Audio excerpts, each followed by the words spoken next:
Toda farmácia 24 horas tem um som próprio de madrugada. É um zumbido baixo, quase elétrico, que vem dos refrigeradores de bebidas e se mistura com o barulho da iluminação. Por quase um ano, esse foi o som da minha rotina. Eu trabalhava no turno da noite em uma dessas unidades grandes, na última avenida da cidade, um ponto que praticamente virava a boca da rodovia estadual. Não era um lugar perigoso só, vazio. Entre 2 e 4 da manhã, o movimento morria completamente. Naquela noite, em algum momento de 2019, eu estava no piloto automático. Já tinha passado pano no chão, organizado as gôndolas de promoção e agora conferia a validade de um lote de analgésicos. Era o tipo de tarefa que a gente faz sem pensar, só para o tempo passar mais rápido. Do lado de fora, a escuridão era total, exceto pelo cone de luz que a fachada da loja derramava sobre o asfalto do estacionamento. Eu era o único ponto de vida aceso em quilômetros. De repente, um barulho alto de freio muito perto, um chiado longo de borracha no asfalto que me fez largar a caixa de remédios na bancada. O coração deu um salto, mais pelo susto do que por medo. Fui até a porta de vidro com cuidado e olhei para fora. Não havia nada, nenhum carro, nenhuma pessoa. Apenas o estacionamento vazio e a estrada silenciosa. Devia ser algum caminhoneiro apressado, pensei. A gente se acostuma com esses sons, mas na quietude da madrugada tudo parece maior. Tentei me convencer disso e voltei para o meu balcão, mas aquela sensação de que algo tinha quebrado o silêncio demorou a passar. Acho que se passaram uns 20 minutos de silêncio total depois do barulho. Eu já tinha até esquecido, estava repondo umas caixas de sabonete quando a porta automática se abriu. Uma moça de uns 20 e poucos anos entrou e desde o primeiro passo notei que ela parecia meio perdida. Sabe quando a pessoa entra em um lugar, mas a cabeça dela está a quilômetros de distância? Ela andou por um corredor, depois por outro, sem realmente olhar para os produtos. Fiquei observando por um instante atrás do balcão. Ela parecia cansada, talvez estivesse viajando há muito tempo. Decidi perguntar. Boa noite, procurando alguma coisa específica? Minha voz pareceu assustá-la um pouco. Ela piscou, como se tivesse acabado de notar minha presença ali. Seus olhos focaram em mim, e ela veio devagar até o balcão. Apontou com o queixo para a estufa de vidro, que a essa hora estava desligada e vazia. Tem algo para comer? A voz dela era baixa, quase um sussurro. Ih, moça, agora de madrugada não tem nada pronto. Se você quiser, posso ligar o forno e assar uns pães de queijo, mas vai demorar pelo menos uns 20 minutos. Ela ficou parada, processando a informação. Seu olhar não estava em mim, mas em algum ponto por cima do meu ombro. Por um momento, achei que ela ia chorar, mas ela só balançou a cabeça negativamente, de um jeito lento, e foi embora sem dizer mais nada. Achei estranho, mas dei de ombros. Coisas de gente cansada na estrada. Continuei meu trabalho. Não liguei o forno, o movimento estava nulo e a chance de perder os salgados era grande. Não deu nem 15 minutos e a porta se abriu de novo. Era ela, a mesma moça. Dessa vez, ela veio direto na minha direção, o olhar mais focado, mais urgente. E aí, já ficou pronto? Ela perguntou, a voz um pouco trêmula. Eu senti meu rosto esquentar de vergonha. Desculpa, eu não preparei. Não imaginei que você voltaria. Mas eu coloco agora mesmo, se você puder esperar. Ela me encarou por uns segundos que não passavam mais. A expressão dela não era de raiva ou decepção. Era outra coisa, algo que eu não conseguia entender. Então, assim como da primeira vez, ela se virou e saiu. Dessa vez eu fiquei com uma sensação ruim de verdade. Aquilo não era normal. Apesar da estranheza, a gente tem um trabalho a fazer. O relógio continua andando, mas eu não conseguia me concentrar em mais nada. Aquela imagem da moça, o olhar perdido dela, ficou na minha cabeça. Por que ela voltaria por causa de um pão de queijo que nem existia? Não fazia sentido. Fiquei andando de um lado para o outro atrás do balcão, tentando espantar a sensação ruim. Foi quando vi que o cesto de lixo do lado da porta já estava cheio. Peguei o saco preto pesado e decidi que era uma boa desculpa para tomar um ar. A tarefa era simples: levar até a caçamba grande que ficava na lateral do prédio, numa área do estacionamento que a gente quase não usava e que era bem mais escura. Destranquei a porta, o ar frio da noite me arrepiou por um instante. O silêncio lá fora era pesado, diferente do zumbido da loja. Caminhei contornando a parede da farmácia, e foi quando eu vi. O estacionamento não estava tão vazio quanto eu pensava. Havia 2 carros parados ali, naquela parte mais afastada, fora do meu campo de visão de dentro da loja. Um era um carro comum, desses hatches populares. A luz interna dele estava acesa, e eu vi a moça lá dentro. Ela estava sentada no banco do motorista, imóvel, com a cabeça encostada no apoio, olhando para a frente. Parecia uma estátua. A alguns metros parado em paralelo estava o outro carro. Um Opala antigo, escuro, todo castigado. E havia um homem dentro dele. Ele estava debruçado sobre o volante, segurando com tanta força que os nós dos dedos estavam brancos, mesmo na penumbra. O corpo dele apontava para a frente, como o de qualquer motorista. Mas a cabeça dele estava virada completamente na direção dela, em um ângulo que fez meu estômago revirar. Não era uma virada normal. Parecia que o pescoço estava torcido, quebrado, só para que o rosto ficasse perfeitamente alinhado com a janela dela, e os olhos dele fixos não se moviam. Naquele exato momento a ficha caiu, e caiu com tudo: a comida, a espera, as idas e vindas. Ela não estava procurando pão de queijo, ela estava procurando um abrigo. Ela estava tentando me pedir ajuda sem dizer uma única palavra, e eu não tinha entendido. 2 vezes ela tentou, e 2 vezes eu a mandei de volta para o carro, de volta para aquilo. O saco de lixo escorregou da minha mão e caiu no chão com um baque surdo. Por um segundo, a única coisa que eu queria era correr de volta para dentro, me trancar e fingir que não vi nada. Era o instinto, o medo puro me mandando salvar a minha pele. Mas aí olhei de novo para o carro da moça, para aquela silhueta paralisada pelo pavor, e eu não consegui. A imagem de mim mesma segura atrás do vidro, enquanto ela ficava lá fora com... Aquilo me paralisou de um jeito diferente. Eu tinha que, no mínimo, tentar. Respirei fundo e forcei minhas pernas a se moverem. Caminhei na direção do carro dela, tentando parecer o mais natural possível, como se estivesse indo recolher o saco de lixo que deixei cair. Eu não olhei para o lado. Mantive meus olhos fixos na janela dela, ignorando a presença do outro carro com toda a minha força. Bati de leve no vidro. Ela deu um salto, o rosto se contorcendo em pânico ao me ver ali. Forcei um sorriso, o mais convincente que consegui. Moça, o seu salgado ficou pronto. Saiu agora do forno. Minha voz saiu mais firme do que eu esperava. Os olhos dela se arregalaram. Primeiro, a confusão.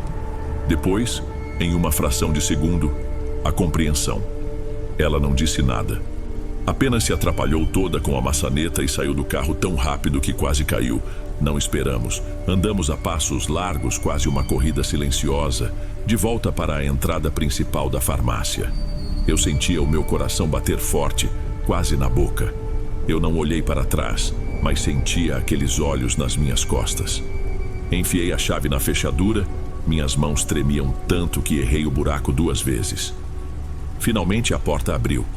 Empurrei ela para dentro, entrei logo atrás e bati a porta com força. O som do trinco principal girando e da trava de segurança deslizando para o lugar foi o melhor som que eu já ouvi na vida. Assim que o eco da tranca sumiu, a moça desabou. Ela se apoiou no balcão e começou a chorar. Um choro desesperado, alto, que parecia que ela estava botando tudo para fora. Corri e peguei um copo d'água para ela. Calma, respira. Você está segura agora, eu disse, colocando a mão no ombro dela. Quem é aquele homem? Ela balançou a cabeça, tentando falar entre os soluços. Eu não sei, ele está me seguindo há muito tempo. Ela bebeu a água em um gole só. Eu parei em um posto na estrada para abastecer uns 30 quilômetros atrás. Ele estava lá. Eu senti alguém me olhando de um jeito estranho, e quando procurei, vi o carro dele parado no acostamento. Ele me encarou o tempo todo. Quando saí, ele veio atrás. Meu celular está sem bateria. Eu não sabia o que fazer. Enquanto ela falava, eu já estava pegando o telefone da loja. Disquei o número da polícia sem nem pensar duas vezes. A resposta da polícia foi mais rápida do que eu imaginava. Em menos de 10 minutos, as luzes azuis e vermelhas da viatura varreram a escuridão do estacionamento e eu senti um alívio que chegou a me deixar tonta. 2 policiais desceram, um mais velho com ar de cansaço e outro mais novo, mais alerta. Fui até a porta e expliquei a situação o mais rápido que pude, enquanto a moça, ainda trêmula, concordava com a cabeça ao meu lado. Ele estava naquele carro ali, eu disse apontando para o veículo escuro, ainda parado no mesmo lugar. O homem sumiu, mas o carro é aquele. Os policiais se entreolharam e caminharam até lá com as lanternas potentes na mão. Nós fomos atrás, a uma distância segura. "Tem certeza que era este, senhora?" perguntou o policial mais velho, passando o facho de luz pela lataria. O carro parecia ainda pior sob a luz forte, coberto por uma camada grossa de poeira e sujeira. "Tenho certeza absoluta", Silvana respondeu, a voz um pouco mais firme. "Ele me seguiu por quilômetros nesse carro, e a moça aqui viu ele dentro dele." O policial mais novo agachou-se e apontou a lanterna para as rodas. "Então tem alguma coisa errada, olhem aqui." Nós nos aproximamos. Os 2 pneus daquele lado estavam completamente murchos. Não era algo recente. A borracha estava ressecada com pequenas rachaduras e a roda de ferro quase tocava o chão. Pareciam estar vazios há anos. "Mas não é possível", gaguejei. "O carro estava funcionando. Eu vi. Nós vimos." Os policiais não responderam. O mais velho forçou a maçaneta da porta do motorista, que nem se moveu, emperrada pela ferrugem. Ele deu a volta e, com um pouco de esforço, conseguiu destravar o capô. O barulho do metal rangendo foi a única coisa que quebrou o silêncio. Quando ele levantou a tampa de metal, nós 3 olhamos para dentro. A luz da lanterna revelou o buraco. Não havia um motor ali, não um motor de verdade. Era uma bagunça de peças velhas, faltando um monte de componentes. Não tinha bateria, os cabos estavam cortados ou simplesmente não existiam, e tudo estava coberto por uma camada de pó, folhas secas e teias de aranha. Era a carcaça de um motor, um esqueleto de metal abandonado. O policial mais novo se virou para nós, o rosto sério. "Moças, com todo o respeito, mas é impossível. Este carro não sai do lugar há muito, muito tempo. Não tem a menor condição de ter seguido vocês." "Mas ele estava ali dentro." Eu insisti, sentindo um novo tipo de pavor, um medo que não fazia o menor sentido. "O homem estava sentado ali, olhando para ela." "Nós acreditamos que vocês viram alguém", disse o mais velho em um tom calmo, quase paternal. "Um perseguidor existe. E vamos fazer uma ronda para procurá-lo. Mas ele devia estar em outro veículo. Na escuridão, no susto, vocês devem ter se confundido e achado que era este que já estava abandonado aqui. É a única explicação." Eu e Silvana ficamos paradas, olhando para aquele motor morto, depois uma para a outra. A imagem do homem, com o pescoço torcido e os olhos fixos, voltou à minha mente. A explicação do policial fazia todo o sentido do mundo, e era exatamente por isso que ela era a coisa mais apavorante que eu já tinha ouvido.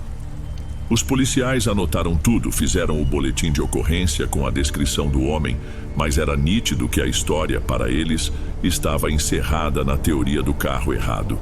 Eles prometeram intensificar a ronda na área, entraram na viatura e foram embora, levando com eles a sensação de ordem e deixando para trás um silêncio pesado, cheio de perguntas.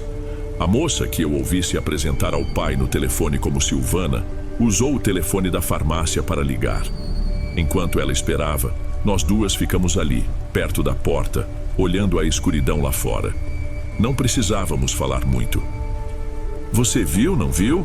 ela perguntou a voz baixa. O jeito que ele olhava... "Eu vi", respondi. E isso bastou. O carro do pai dela chegou. Ela me agradeceu com um abraço que quase quebrou minhas costelas e foi embora, desaparecendo na noite. Fiquei sozinha para terminar o turno, mas a farmácia não era mais a mesma. O zumbido dos refrigeradores parecia um rosnado baixo, e cada farol de carro que passava na rodovia me fazia pular. Aquele lugar, antes um porto seguro de tédio, agora parecia uma ilha de vidro, frágil e exposta. No dia seguinte, a carcaça do carro tinha sumido, levada por um guincho, provavelmente. Consegui trocar de turno e nunca mais trabalhei de madrugada. A vida seguiu. Mas a cicatriz ficou. Umas 2 semanas atrás, em uma tarde de sol forte, eu estava no caixa quando olhei para o outro lado da avenida. Havia um Opala escuro e antigo parado ali. Por um segundo, um único segundo, eu juro que vi uma silhueta no banco do motorista, com a cabeça virada na minha direção, em um ângulo que não era humano. Meu corpo inteiro travou. Pisquei e não havia ninguém. Era só um carro velho e vazio. Até hoje eu me pergunto o que era aquilo. Não sei dizer se era um fantasma ou algo pior. A única coisa que eu entendi naquela noite é que a lógica dos policiais estava certa, mas a conclusão errada. O pavor não vinha da possibilidade daquele carro ter me seguido. O pavor de verdade vinha da certeza de que ele não podia.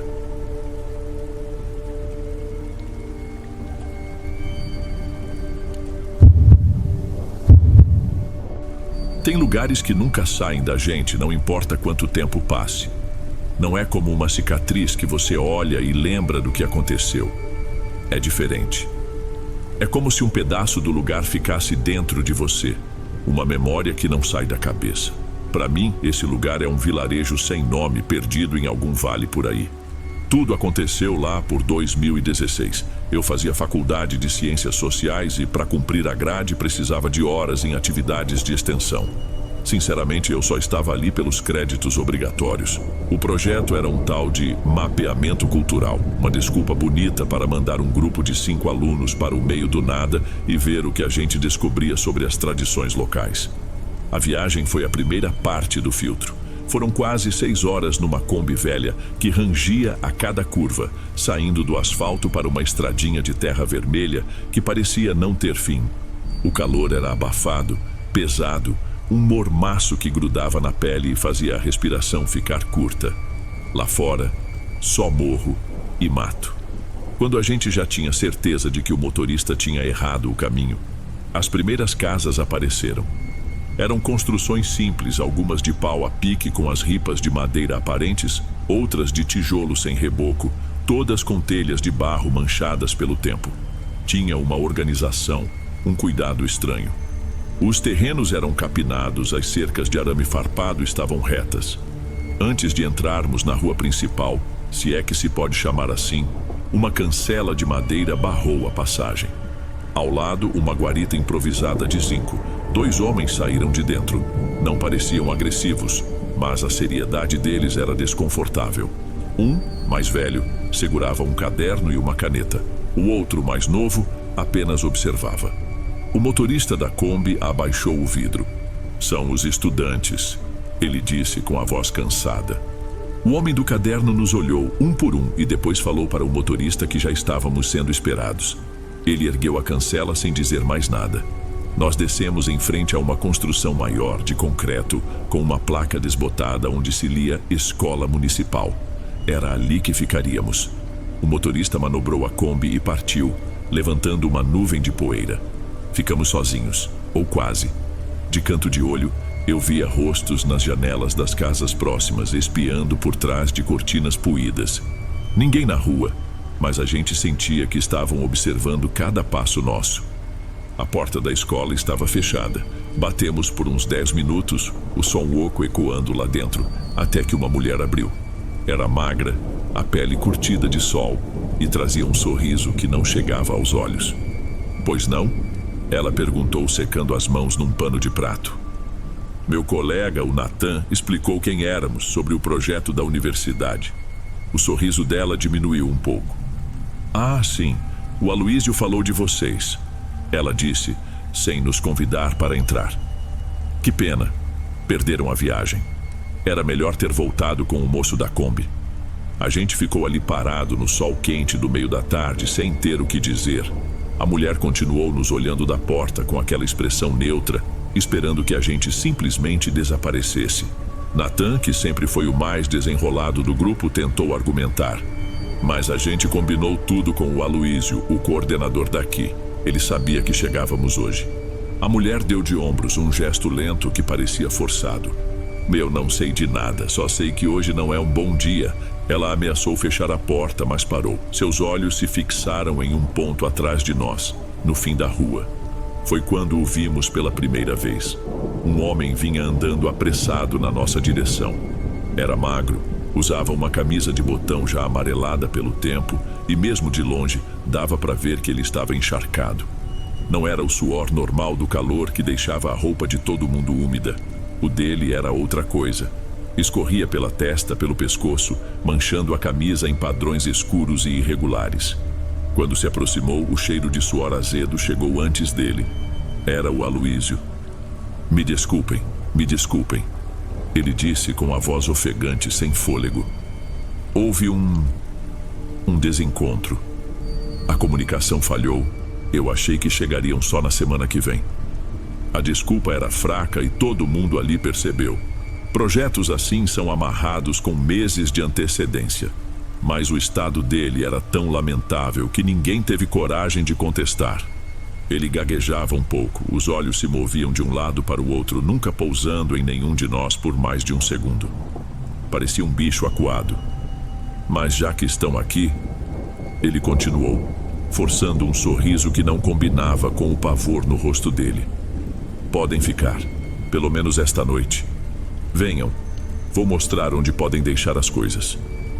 Ele nos guiou para dentro da escola, passando pela mulher, que apenas observou em silêncio antes de desaparecer por um corredor. A sala de aula era grande, com as carteiras empilhadas num canto. Contra a parede havia umas 6 camas de campanha, dessas de lona e metal, com colchonetes finos por cima. 3 ventiladores de teto giravam devagar, fazendo mais barulho do que vento. Fiquem à vontade, descansem um pouco da viagem, ele disse, ainda parado perto da porta, como se tivesse medo de entrar de vez. Eu preciso resolver umas coisas. Nathan abriu a boca para perguntar o que tinha acontecido, por que a mudança de planos, mas Aloísio se adiantou levantando a mão. Por favor, agora não, descansem, às 11 horas da noite em ponto eu volto e explico tudo o que precisam saber. E com isso ele se virou e saiu, nos deixando ali no meio daquela sala abafada, com mais perguntas do que respostas. Nathan foi o primeiro a quebrar o silêncio, a voz baixa, quase um sussurro. Que porcaria foi essa? 11 da noite? A gente vai ficar aqui de boa esperando? Eu me sentei na beirada de um dos catres. Você viu o estado do cara? Respondi. Ele parecia prestes a ter um colapso. Acho melhor não causar problema. Vamos só descansar um pouco e ver no que dá. Ele não respondeu, mas ninguém respondeu, mas ficou por isso mesmo. O cansaço era tanto que nem precisou de muito para nos convencer. A gente só largou as mochilas no chão e cada um se jogou num catre. Lembro de fechar os olhos com o sol ainda estava se pondo e apaguei completamente. Não sei quem me acordou, mas já era noite fechada. A mesma mulher que nos recebeu na porta estava na sala, colocando umas tigelas de ágata no chão. O cheiro era bom.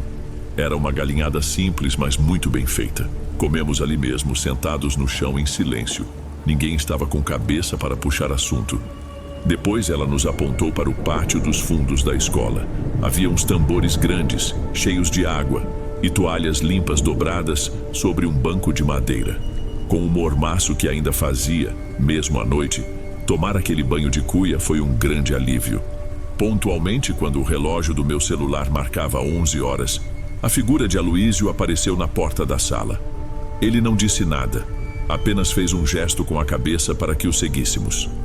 Do lado de fora, o lugar tinha se transformado.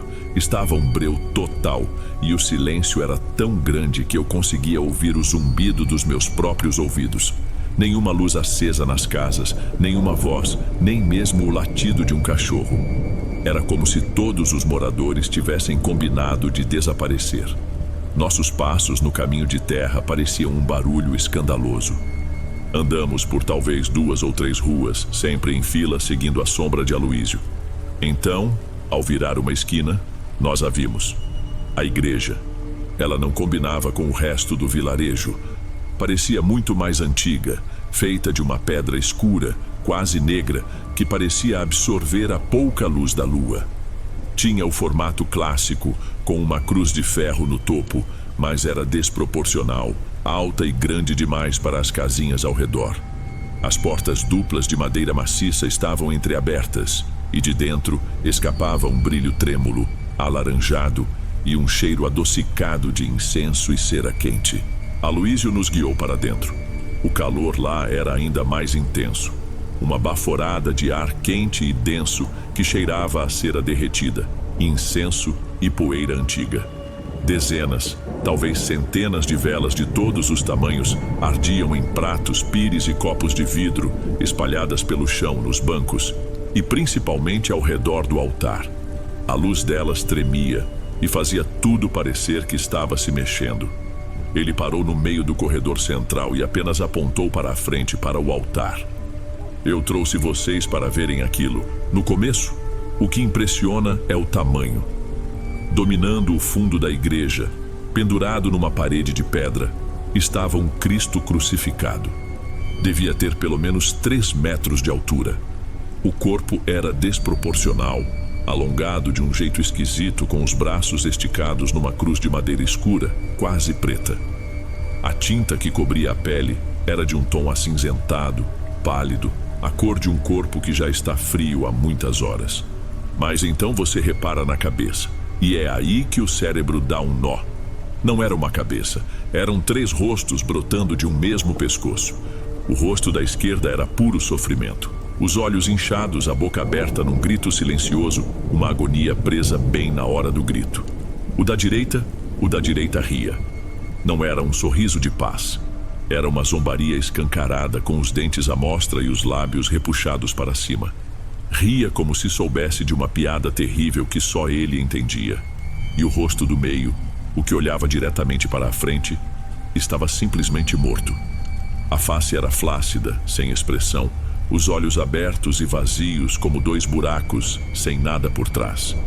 Eu já tinha visto arte sacra bizarra em livros de história da arte, tentativas de representar a Trindade, coisas do tipo. Mas aquilo era outra coisa. Aquilo não era uma coisa santa. Era o contrário, uma ofensa. A imagem daquele Cristo rindo não saía da minha cabeça de um jeito que doeu. Aos pés da cruz, o chão estava coberto de oferendas, flores murchas, fotos amareladas, terços, fitinhas de promessa, tranças de cabelo amarradas com elásticos, até cópias de exames de laboratório e radiografias dobradas, tudo empilhado, jogado ali numa mistura de fé e desespero. Podem chegar mais perto. A voz de Aloísio foi um sussurro ao nosso lado. Leiam os agradecimentos. Hesitamos, mas a curiosidade foi maior. Pregados nas paredes e na base do altar com fita adesiva, havia centenas de bilhetes. Li um, escrito numa folha de caderno. Obrigado por trazer ele de volta como era. Agora ele não grita mais de noite. Outro, ao lado da foto de uma loja com as portas fechadas, dizia: agradeço por ter tirado o encosto do meu vizinho. O comércio dele finalmente faliu. Um terceiro, com a letra tremida de alguém mais velho: obrigado por afastar aqueles que vinham me buscar. Não escuto mais os passos deles lá fora. Aquilo não eram milagres, eram transações. Eram pedidos atendidos por uma força que não parecia se importar com moral. O estômago começou a revirar. Aquele lugar todo estava errado, do cheiro denso ao Cristo de 3 faces que nos observava lá de cima. Foi o Natan quem quebrou o silêncio pesado. E por que nós? Ele perguntou, a voz baixa, mas firme, e quebrou o silêncio. Aloísio se virou para ele. O que quer dizer? Se isso tudo é real, se essa coisa faz o que esses bilhetes dizem, por que chamar a gente? Natan gesticulou, irritado. Isso aqui era trabalho para um bispo, para o Vaticano, sei lá. Não para 5 estudantes de 20 e poucos anos. O olhar de Aloísio perdeu o foco por um instante, como se a pergunta de Natan o tivesse transportado para longe. Ele respirou fundo, puxando o ar com força. Porque eles não deixam, ele sussurrou. O pessoal daqui tem medo. Medo de que alguém de fora descubra, que a diocese mande gente, que tentem levar o santo embora daqui, que queiram estudar ou pior, destruir. Para eles isso aqui é a única coisa que importa. Ele nos olhou um por um e viu uma solidão imensa naquele rosto suado. E eu não posso ir embora. Eles não me deixam sair. Mas o peso O peso disso está acabando comigo. Eu precisava que mais alguém visse. Que alguém de fora soubesse que isso é real. É a única forma de provar para mim mesmo que não enlouqueci. Ele se endireitou um pouco, a postura mudando de derrotada para solene. Por favor, apenas observem. Foi então que eu notei. Havia mais gente na igreja. Sentados nos bancos do fundo, nas áreas onde a luz das velas não chegava direito, havia vultos. Pessoas imóveis, silenciosas, que estavam ali o tempo todo nos observando. E no momento em que Aloísio falou, todas as cabeças se viraram para a frente ao mesmo tempo. Uma mulher se moveu das sombras e se ajoelhou bem na frente do altar. Ela não fez barulho algum, simplesmente apareceu ali. Tinha as mãos juntas, murmurando uma reza tão baixa que não dava para ouvir. O silêncio na igreja era total. Então ela começou a se levantar. Primeiro achei que a oração tinha acabado, mas quando seus joelhos deixaram o chão, o corpo dela continuou subindo. 30 centímetros, meio metro, 1 metro.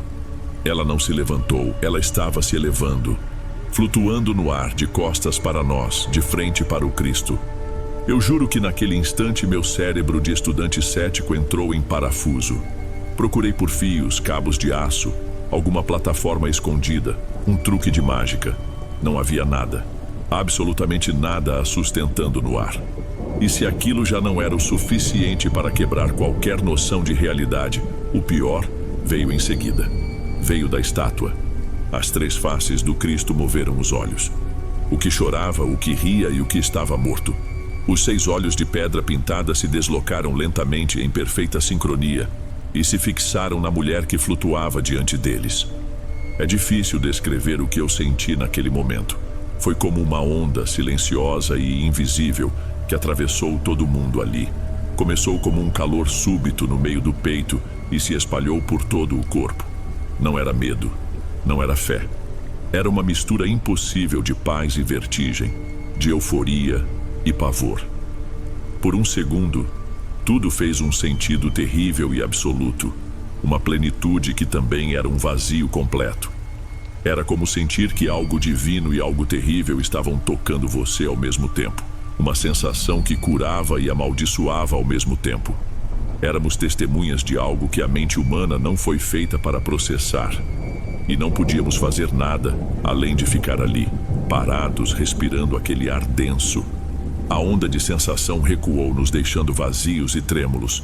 Aloísio, que parecia imune àquilo tudo, nos tocou suavemente nos ombros, nos guiando para a saída como se fôssemos crianças perdidas. Ninguém disse uma palavra. Cruzamos a igreja sob o olhar fixo e triplo daquela coisa no altar e saímos para a noite. O ar do lado de fora, que antes parecia abafado, agora era fresco, limpo. Ficamos ali parados, nós ali, um bando de gente acabada olhando para o nada. As perguntas eram tantas que a gente nem conseguia falar. De onde tiraram isso? Foi a voz de Natan, fraca, quase irreconhecível. Aloísio não respondeu de imediato. Ele ergueu o rosto, não para nós, mas para o céu. Ele olhava para cima de um jeito devoto. Não tiramos de lugar nenhum, ele disse com a voz serena. Veio de lá de cima. E então ele apontou com o dedo para o breu e instintivamente todos nós olhamos. E foi quando eu senti pela primeira vez na vida um medo genuíno do céu. Não era mais o céu da astronomia ou da poesia. Naquela noite o céu parecia um buraco sem fundo, uma escuridão que escondia coisas. Olhem aquela estrela, Aloísio insistiu apontando para um ponto específico.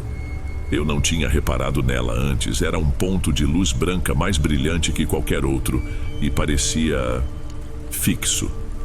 Não cintilava como as outras. Estava apenas parada ali nos observando de volta. Não dormimos naquela noite. Ficamos deitados nos catres de olhos abertos, o silêncio finalmente quebrado por sussurros sobre o que faríamos. Não precisamos discutir muito. Antes do sol nascer, já estávamos com as mochilas nas costas. Quando o dia clareou, um céu cinzento e totalmente coberto de nuvens nos recebeu. E eu nunca senti um alívio tão grande por não poder ver as estrelas. Partimos daquele lugar com a certeza de que nunca mais voltaríamos. Para a faculdade dissemos que a comunidade tinha tido um imprevisto e cancelado o projeto. Uma mentira simples para cobrir uma verdade impossível. Isso foi em 2016. Hoje eu não consigo mais olhar para o céu noturno do mesmo jeito. Tenho aplicativos de astronomia no celular. Às vezes passo horas em fóruns online procurando por qualquer coisa sobre fenômenos estranhos no céu. É uma obsessão silenciosa.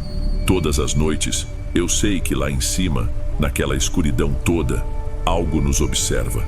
E às vezes, quando o silêncio é grande o bastante, eu juro que consigo sentir a vibração daquela risada silenciosa vinda de um lugar muito, muito mais alto que o céu. A gente se acostuma a pensar no som como uma coisa que simplesmente existe, que preenche os espaços. Mas o meu trabalho, na maior parte do tempo, é o contrário disso. É sobre controlar, limitar e, às vezes, eliminar o som por completo. Eu tenho uma pequena empresa de soluções acústicas que abri com um sócio, o Éder. Foi em 2019 que apareceu o serviço mais estranho que a gente já pegou. Tudo começou com uma ligação de Milena, uma amiga da minha namorada na época. Luiz, desculpa te ligar assim, ela disse com aquela voz sempre um pouco apressada. É que eu tenho um primo, o Renan, e ele está precisando muito de uma ajuda com a acústica de um imóvel. Passei seu contato, tudo bem? Claro que tudo bem. Indicação é a alma do negócio. Na semana seguinte eu estava em frente a um prédio antigo, numa daquelas ruas mais centrais e esquecidas da cidade. Tinha um ar de imponência antiga, mas com as marcas do tempo na fachada. O porteiro, um senhor que parecia ter vindo junto com a fundação do edifício, me analisou dos pés à cabeça antes de interfonar para o tal Renan e liberar minha entrada. Renan me esperava na porta do apartamento no quarto andar. Era um homem na casa dos 40, bem vestido, mas com uma energia contida, quase tensa. Ele não sorriu, só estendeu a mão e me guiou para dentro. O lugar era enorme e completamente vazio. Meus passos ecoavam na madeira do piso. A luz do fim de tarde entrava pelas janelas altas, iluminando a poeira que flutuava no ar. Não tinha um único móvel. Nada. Então, como posso ajudar? Perguntei, tentando quebrar o silêncio. Vai montar um estúdio de gravação, uma sala de ensaio? Renan passou a mão pela nuca, o olhar perdido em uma das paredes. Não, nada disso. Eu só preciso que nenhum som saia daqui. Aquilo não fazia sentido. Eu expliquei que o tipo de isolamento dependia da finalidade. Isolar a batida de uma bateria é diferente de isolar a frequência de uma voz. Ele precisava me dar um norte. Ele balançou a cabeça impaciente. O isolamento tem que ser total. O melhor que você tiver. Eu não quero que nada, absolutamente nada que acontecer aqui dentro seja ouvido lá fora. Eu insisti e expliquei sobre custos, sobre a complexidade de isolar um apartamento inteiro daquele jeito. Ele me cortou. O dinheiro não é o problema, Luiz. Foi a primeira vez que ele usou meu nome e soou quase como uma ordem. O problema é o barulho. Faça o que for preciso para ele não vazar. Éder, meu sócio, achou a história toda esquisita desde o começo. Enquanto descarregávamos as placas de lã de rocha e os rolos de manta acústica na entrada do prédio, ele não parava de me cutucar. Cara, que doideira é essa? Ele sussurrou, olhando para os lados como se o porteiro pudesse ouvir. Isolar um apartamento inteiro para nada? Esse tal de Renan é muito esquisito ou tá escondendo alguma coisa muito errada? Ele tá pagando bem, não tá? Respondi, tentando soar mais confiante do que eu me sentia. Vamos focar nisso. Quanto antes a gente terminar, melhor. Mas terminar antes era mais fácil falar do que fazer. O trabalho era pesado. Foram os primeiros 3 dias só de preparação, medindo tudo, planejando os cortes. E durante todo esse tempo, a sensação no apartamento era estranha. Não era um silêncio de paz de um lugar vazio. Era um silêncio que pesava, que parecia absorver qualquer ruído que a gente fazia. O som da furadeira parecia morrer no ar rápido demais. A primeira coisa que realmente me deixou encucado aconteceu no 4º dia. Eu estava no cômodo principal, tirando as medidas de uma parede. Deixei a trena a laser no chão, bem ao meu lado, e me virei para pegar um lápis na caixa de ferramentas. Coisa de 5 segundos. Quando olhei de volta, A trena não estava mais lá. "Ô Éder, você pegou a trena daqui?" gritei. A voz dele veio do último quarto no fundo do corredor. "Peguei não, tô aqui no fundo. Por quê?" Fui até lá. Ele estava começando a fixar a primeira estrutura de madeira na parede. Olhei em volta, nada. Voltamos juntos para a sala e depois de procurar por 1 minuto, achamos a trena. Estava em cima do parapeito da janela da cozinha, um lugar onde nenhum de nós tinha trabalhado ainda. "A gente deve estar cansado, só pode", Éder falou coçando a cabeça. "A cabeça da gente prega umas peças." Eu concordei, mas a desculpa não me convenceu muito. Mais tarde, no mesmo dia, eu senti.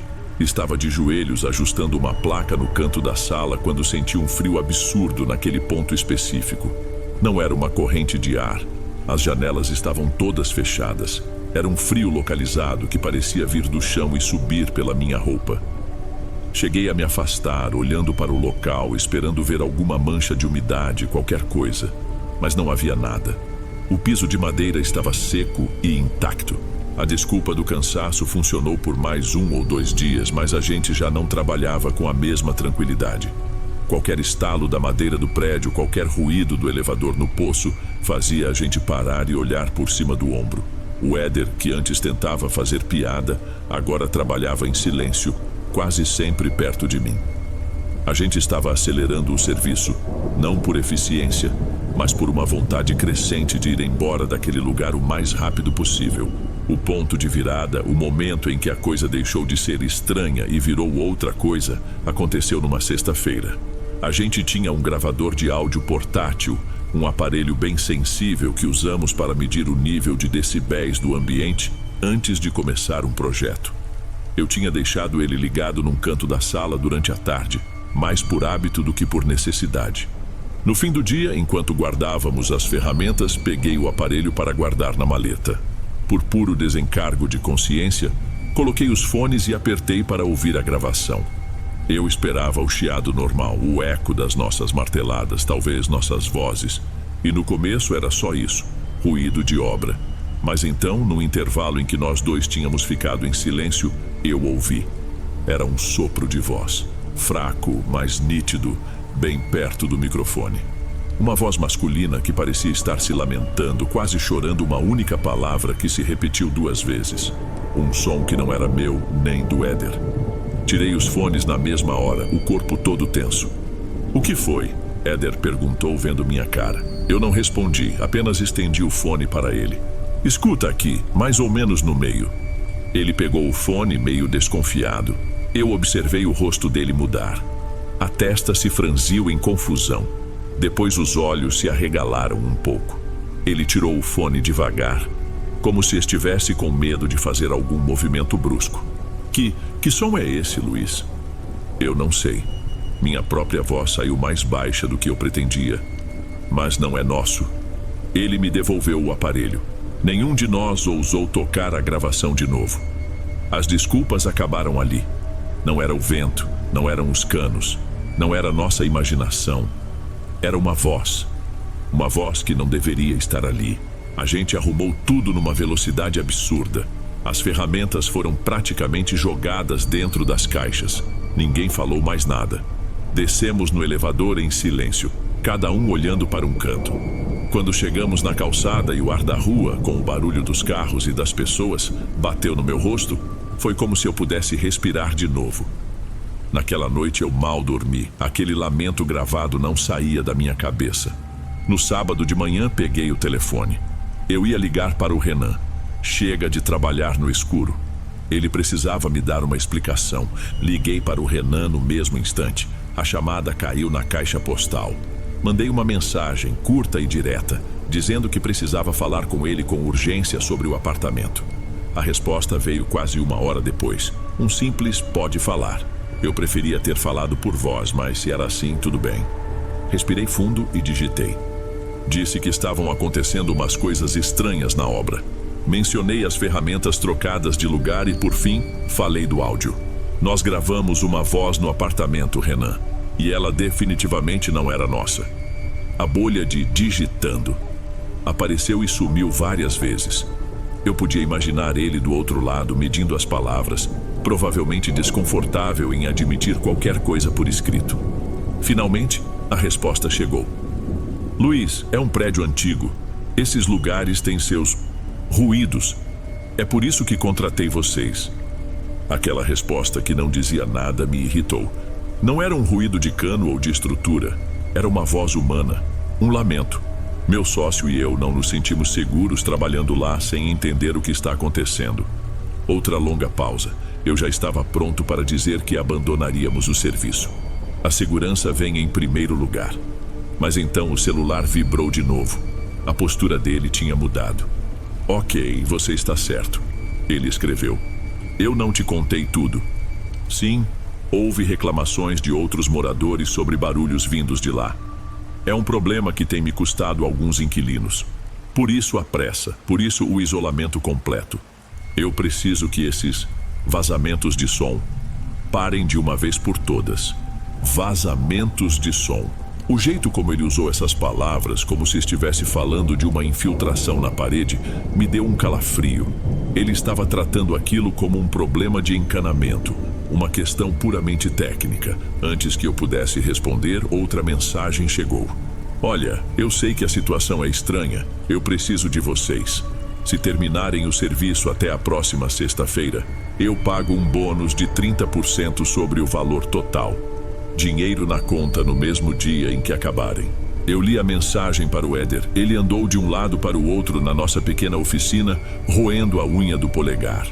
O dinheiro era bom, bom demais, na verdade. Para uma empresa pequena como a nossa, faria uma diferença enorme. Ele tá desesperado, Éder concluiu parando na minha frente. E tá comprando nosso silêncio e nossa coragem. Ele tinha razão. Renan não queria nos acalmar, ele queria nos acelerar. E contra todo bom senso, funcionou. Decidimos continuar. Mas agora o objetivo era outro. Trabalhar o mais rápido que a física permitia, pegar aquele dinheiro e nunca mais olhar para trás. A semana seguinte foi um borrão de trabalho pesado e tensão constante. A gente chegava cedo, colocava os fones de ouvido com música alta e só parava para o essencial. A regra não dita era não dar chance para o silêncio aparecer. Não falamos mais sobre a gravação, mas ela estava lá, pairando entre nós em cada placa de espuma que a gente parafusava na parede. A gente se movia com uma pressa que beirava o desespero, cada um focado em sua tarefa, evitando o olhar um do outro por muito tempo. Na sexta-feira, no fim da tarde, nós terminamos. O último painel acústico foi encaixado na porta, a última tira de vedação, colada no batente. O trabalho estava concluído.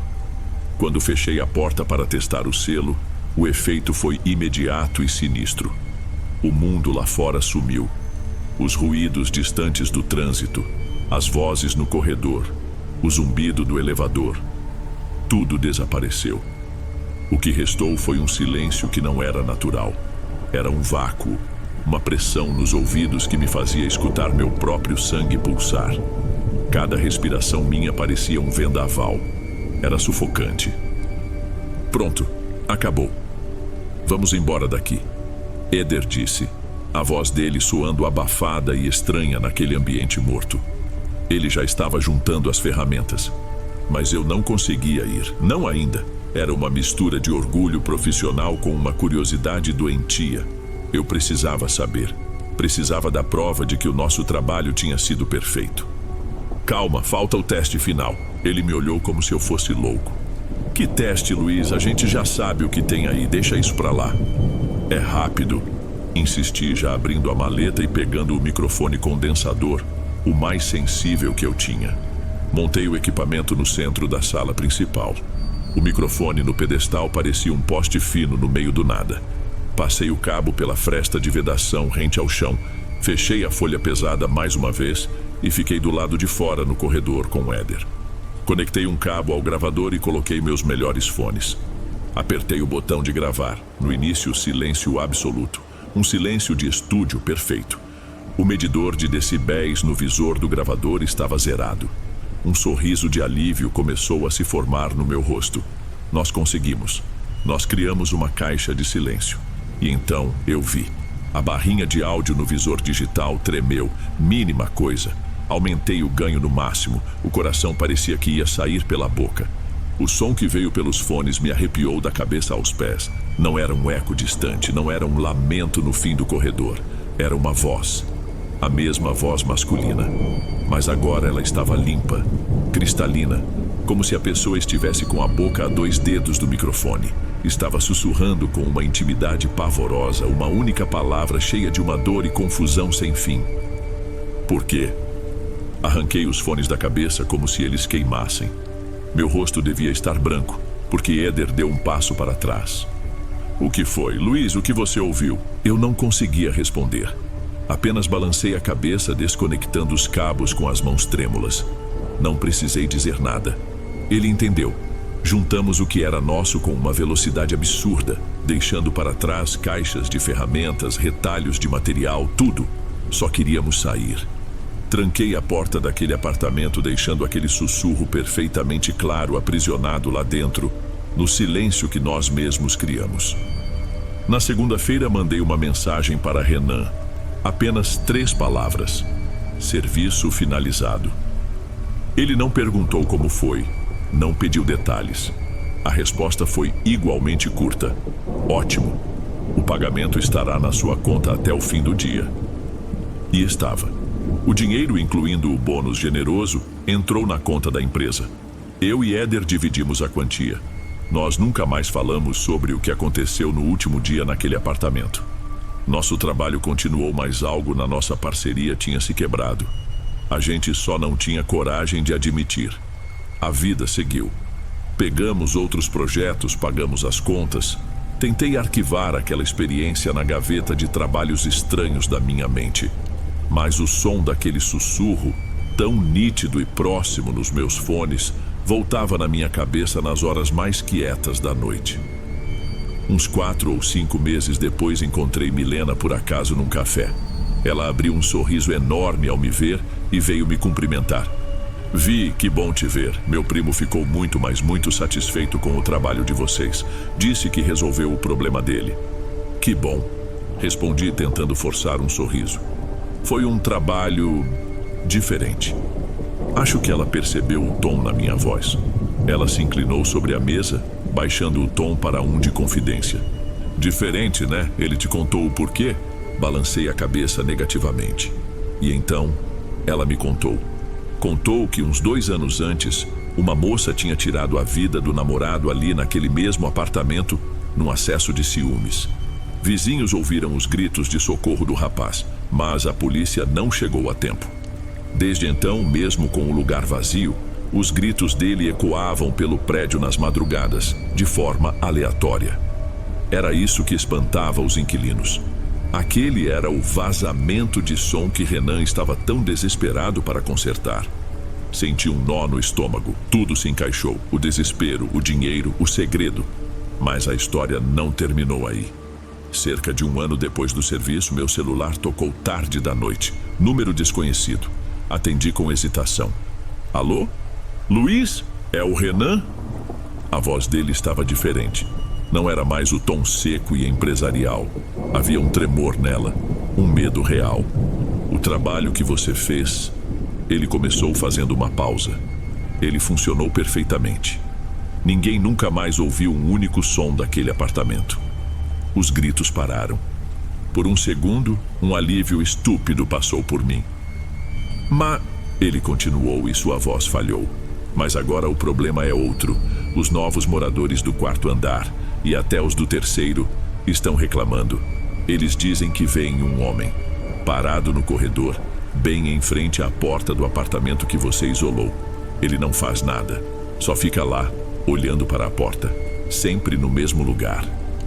Ele fez outra pausa e a pergunta que ele fez em seguida ficou na minha cabeça até hoje. Luiz, o que foi que você trancou lá dentro? Esses foram os relatos de hoje. Espero de coração que tenham gostado e ficarei muito feliz em te ver nos próximos. Agora na tela, estou deixando outros 2 bons vídeos que certamente irão gostar.